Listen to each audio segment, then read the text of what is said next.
Je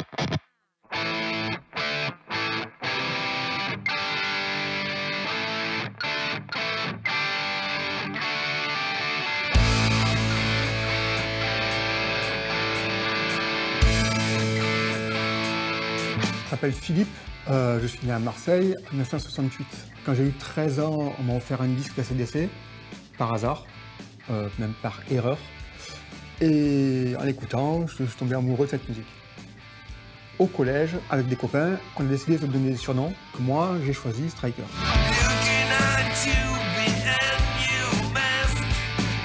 En arrivant au lycée, je suis tombé sur des gars un peu plus vieux que moi qui m'ont dit le meilleur groupe du monde, c'est Motörhead. Il faut que tu écoutes Motörhead. Alors j'aimais déjà le groupe, mais en fréquentant des vrais durs, je suis tombé encore plus amoureux.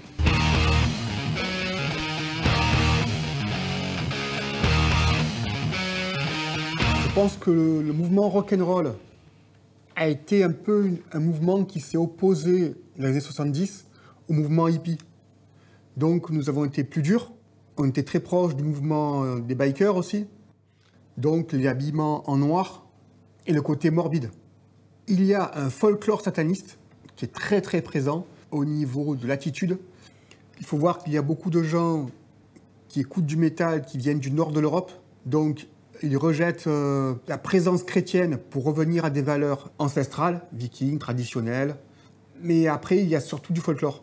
C'est-à-dire que la plupart de ces gens-là ont une vie tout à fait normale à côté.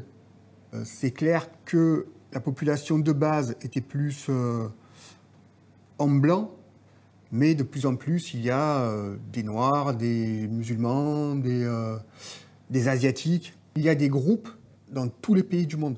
Il y a une scène métal en Afrique noire. Et d'ailleurs, dans cette scène-là, il y a beaucoup de filles. Un des chanteurs principaux de notre musique, c'est Rob Halford, qui a annoncé officiellement être gay. Donc il y a absolument de tout.